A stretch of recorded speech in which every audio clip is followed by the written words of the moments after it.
sampai perkataan musannif. Apalah bacanya?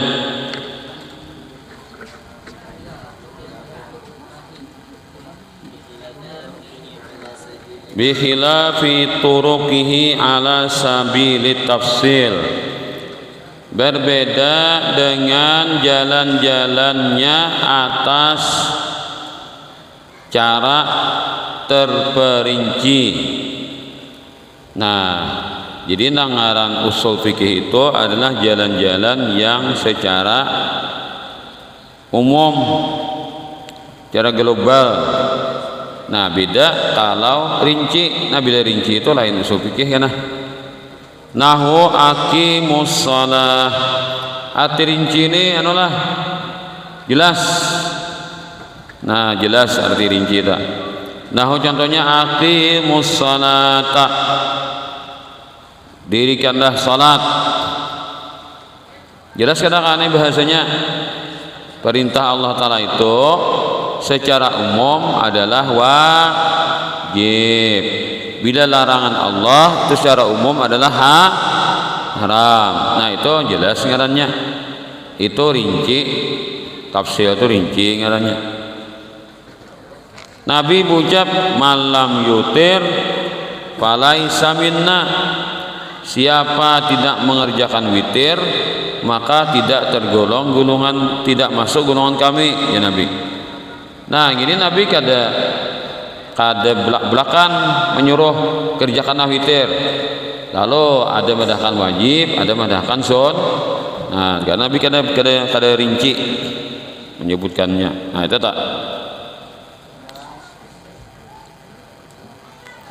Wala taqrabuz zina. Jangan kalian mendekati zina. Berarti berzina itu dilarang adakah? Ya Allah Ta'ala mengatakan jangan mendekati zina. Zinanya apa? Dilaranglah zinanya lah. Dilarang mendekati. Melakukannya apa? Dilarang juga lah.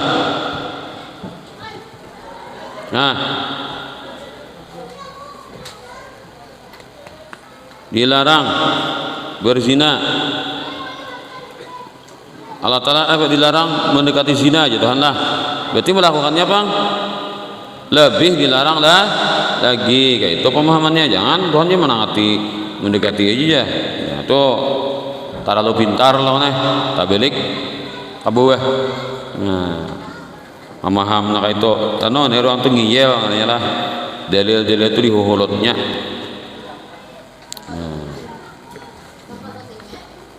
Kuitan ditampilingnya loh nih. Tak kuitan ditampiling. Apa aja orang ikam nampiling kuitan, luput dia gabian itu. Luput napaan aja. Tuh aja, tak pulipai dah piah sidin aja. Nah, padahal gabiannya na luput, bukan tampilingannya na luput. Nah, apa aja orang ikam nampiling kuitan, maka kada bagus dah. Kada aja Tuhan melarang. Allah Ta'ala melarang itu kan wala taqul lahum uffin. Jangan kalian mengatakan atau kata-kata yang kasar kepada kedua orang tua. Kada ada wala tadribhuma, ada di Quran yang dipukul dengan tua. Tuhan melarang jangan berkata kasar. Kada ada Tuhan melarang nampiling. Ini tampilingnya kuitan. Nah, mungkin orang paham kan, orang mengerti, orang pintar berkata kasar aja jangan, apalagi sampai memukul. Nah, ini nih. Nah, ada suatu kelompok kita jangan lupa kayak ini pemahamannya.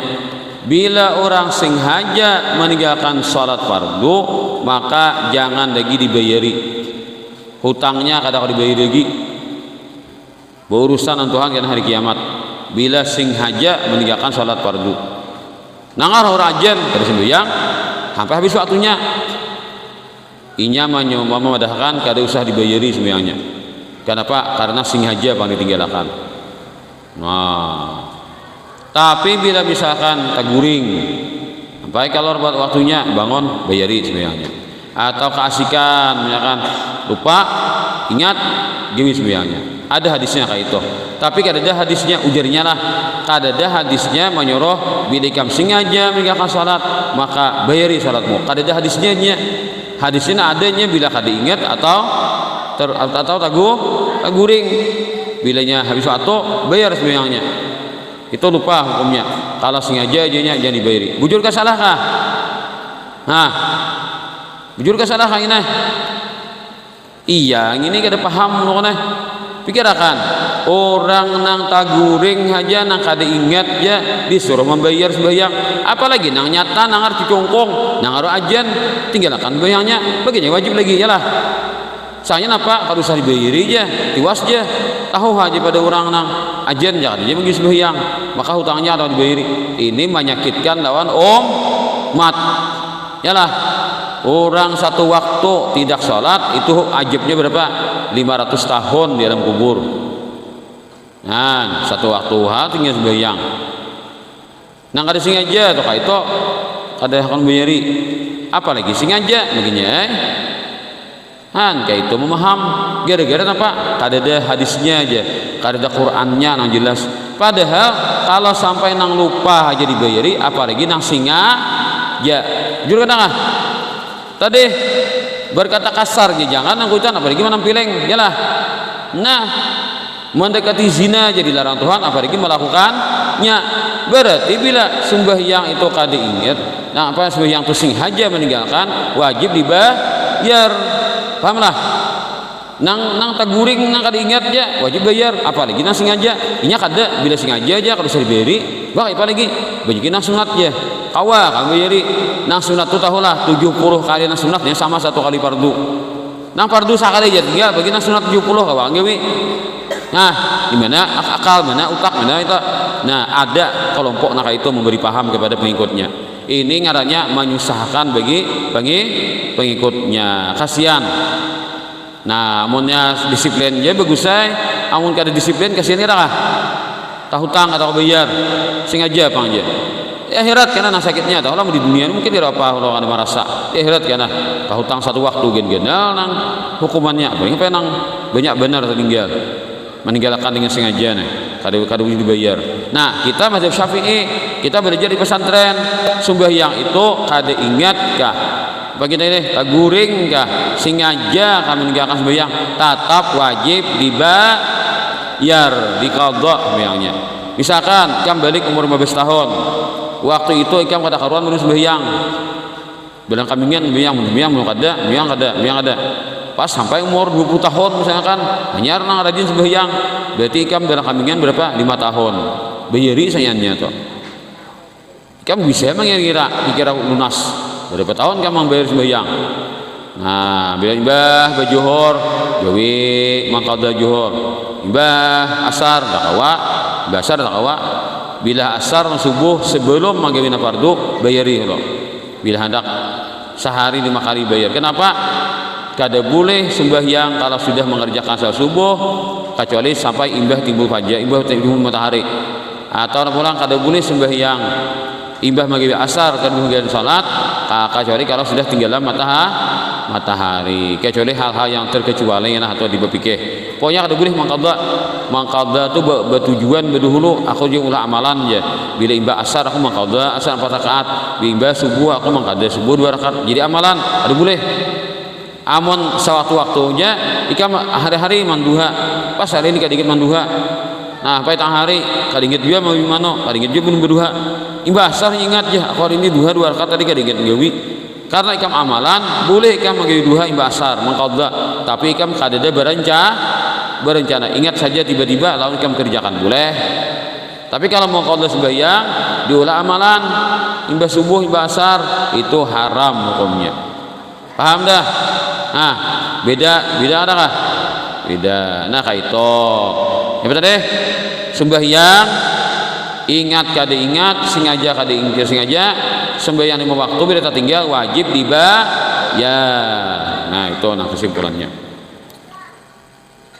Apalagi salatihi sallallahu alaihi wasallam dan salatnya Nabi kita sallallahu fil Ka'bah di dalam Ka'bah boleh. Malahan pahala sunat kama akhrajahu Syaikhan, artinya bagus, lebih abdal daripada di luar Ka'bah. Hadis Bukhari Muslim ada Nabi sembahyang di Ka'bah. Wal ijma'i, dan kesepakatan ulama, ijma'nya sahabat, ijma'nya para sahabat, ala anna li bintil ibni, bahwasanya cucu as-sudusa mendapat 1/6 ma'a binti subi, bersama putri. Jadi ada cucu, ada putri kandung, maka si cucu dapat 1/6.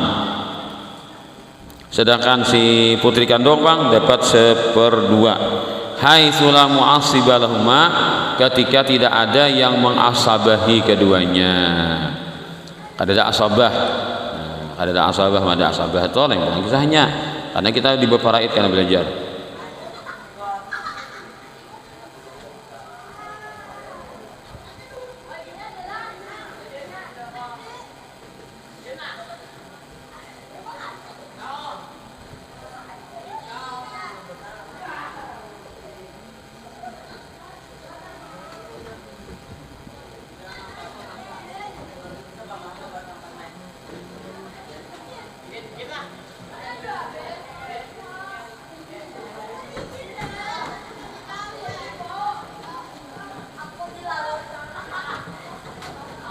Ya, berikutnya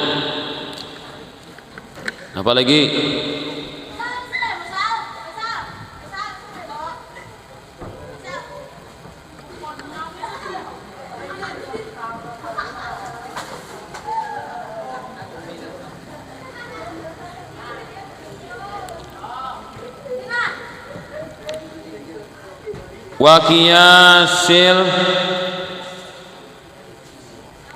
Waqiyasil burri, dan menyamakan hukum al burri gandum, alal aruzi atas beras. Nah, ini dalam bab riba itu kada boleh gandum itu berhurupan, kecuali kontan dan ukurannya sama. Jangan saikong 2 liter, ikong tah 2 liter berhuruf, itu riba hukumnya. Itu gandum hasilnya kayak itu. Lalu beras sama air juga aja, pada zaman Nabi ada beras. Nah, kada sudah terjadi beras zaman Nabi, lalu disamakan hukumnya. Alasannya apa? Itu kias katanya. Ala fimtina ibai ibadihi bibadin, dilarang dalam larangan menjual atau menghurufkan, menukarkan sebagiannya dengan sebagian yang lain. Artinya sama beda beres berhurupan, illa mislan bimislin, kecuali sama ukuran. Aja salitar sama salitar, boleh lebih seikong. Ya, dan biarin kontan, gak boleh aku ambil berdua beresmu, karena kamu ambil ke rumahku biasa, boleh, harus berhadapan berjulung, saling menjulung. Kama rahu Muslim, begitulah riwayat Muslim. Itu bab usul fikih juga, karena kisahnya kias dengan bab usul fikih.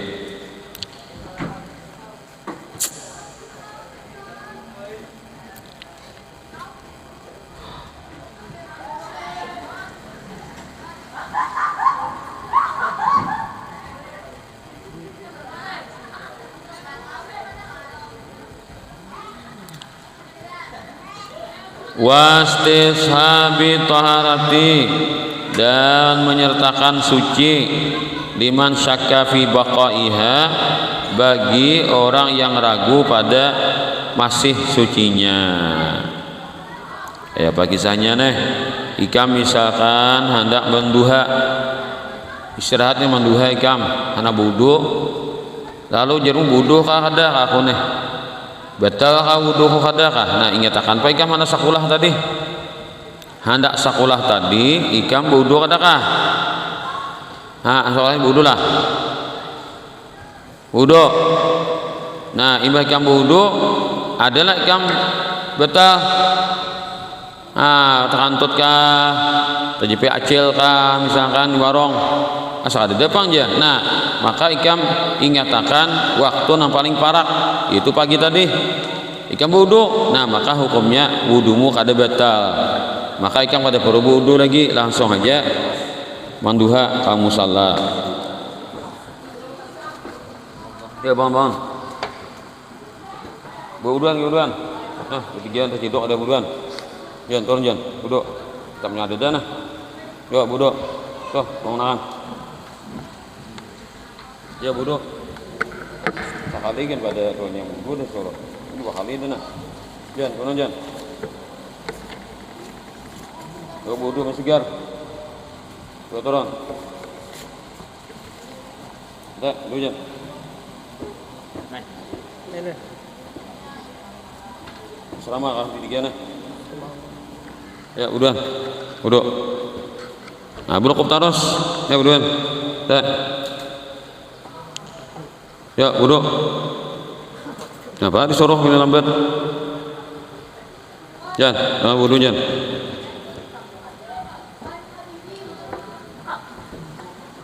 Ya.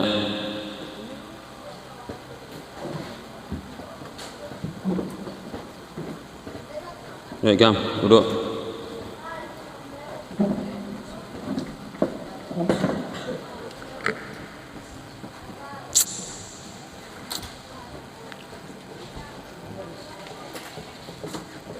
Ya, kemudian pada deh.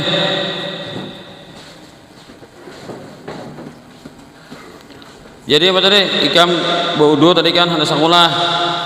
5 syakka fi baqaiha, bagi orang ragu-ragu masih adakah suci itu.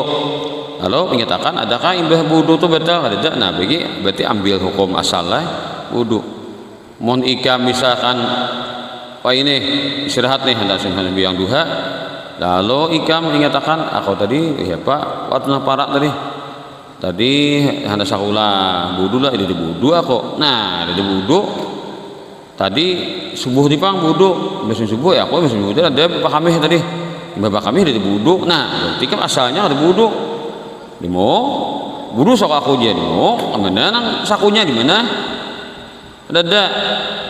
Nah, lainnya kayak mesin subuh, aku subuh dia mesin subuh kada apa-apa.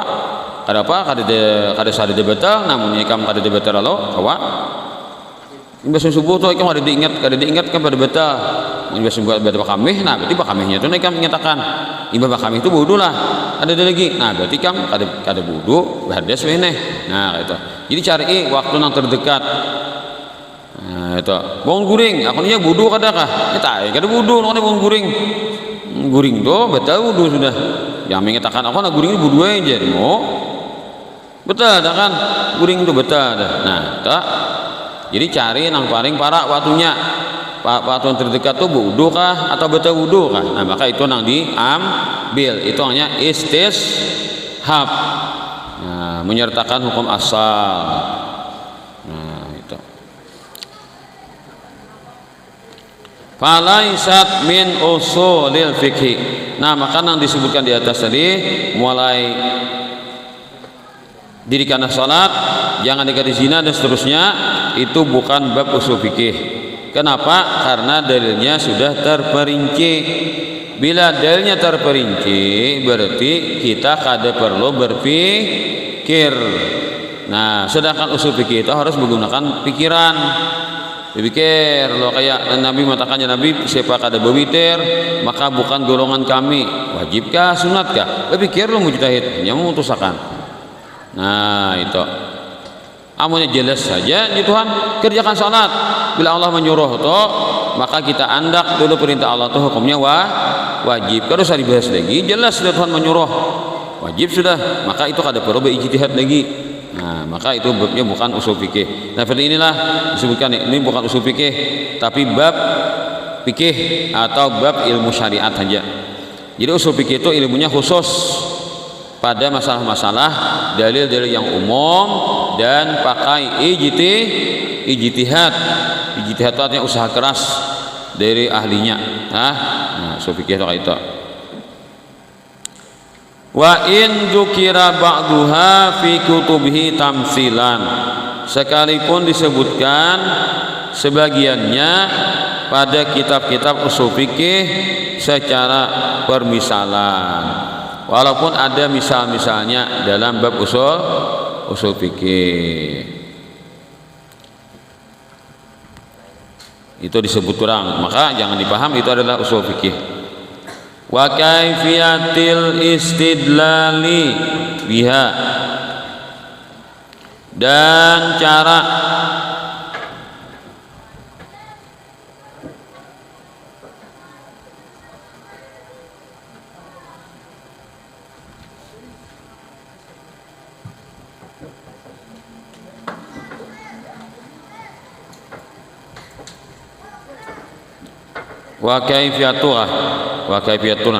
wa kaifiyatul istidlali, dan usul fikih itu lagi selain turuquhu jalan-jalan fikih juga pulang wa kaifiyatul istidlal, dan cara mencari dalil biha bituruqil fikih, dengan jalan-jalan fikih tadi, min haitsu tafsiluha, dari segi rinciannya, inda ta'arudiha, ketika bertentangannya, likauniha dhanniyatan, karena dalilnya itu tidak jelas. Dhanniyatan tuh tidak jelas atau tidak meyakinkannya, tidak meyakinkan, dhanniyatan tidak meyakinkan, artinya belum sampai 100%. Itu dzaniyatan tuh walaupun sangka kuat sudahlah, itu sangka kuat sudah cuma belum meyakinkan. Nah, meyakinkan tuh kadang dibantah lagi. Nah, maka inilah yang dimaksud dengan usul fikih. Jadi pertama dalilnya umum, nah, kemudian ada usaha keras dari ahlinya, kemudian lagi cara mengambil dalil itu, nah dirinci-rinciakan, itulah usul fikih. Ketika masalahnya ini terjadi perselisihan antara dalil satu dengan yang lain, kayak apa? Bila dalil itu berbeda, contohnya misalkan inilah berita, misalkan Ikam dapat postingan dari wali kelas, status Pak, di grup ujian wali kelas hari ini santri dan santriwati Ar-Raudhah diliburkan karena kalapahan Mbah Balilang. Nah, seharinya ada pulang berita yang kedua dari kepala sekolah. Kepala sekolah hari ini santri dan santriwati Ismah diliburkan. Nah, mana nanti panjang kabarnya. Wali kelas kah, kepala sekolah kah? Kepala sekolah nah, ada wali kelas hari ini santri dan santriwati Ar-Raudhah diliburkan. Jadi kepala sekolah hari ini santri dan santriwati Ar-Raudhah yang Ismah diliburkan. Tak panjang kepala sekolah nah, maka ampun kepala sekolah nanti ambil. Jangan parah sekolah libur hari ini aja. Nih ya postingannya aja. Orang nang ismahnya, seorang belum ismah lagi. Nah, maka katakan nah kayak itu toh. Maka yang benar beritanya yang diambil adalah berita dari kepala sekolah, karena kepala sekolah lebih lengkap. Nah, itu tak. Kan dua berita itu bertentangan. Min taqdimil khas, daripada mendahulukan yang khusus alal am, atas yang umum, wal muqayyadi, dan yang singkat, alal mutlaqi, atas yang lengkap, wa ghairi dzalika, dan lainnya. Wa kaifiyatul istidlali biha, wa kaifiyatul istidlal, wa kaifiyatul istidlali biha, dan cara menjadikan dalil dengannya, tajurru ila sifat iman yastadillu, akan mengarahkan kepada sifat-sifat orang yang yastadillu, mencari dalil biha dengannya. Wahwal mujtahidu, itulah namanya mujtahid. Jadi yang berhak mengkaji dalil itu adalah mujtahid, dikirakan. Ada misalnya jangan wahadi salah satu, maka inilah tiga macam. Hahiyal fanno, adalah pelajaran atau fak pelajaran al musamma, yang dinamakan bi usul fikih katanya, ditawaqufil fikih alaih, karena terhentinya ilmu fikih atasnya. Wallahu a'lam.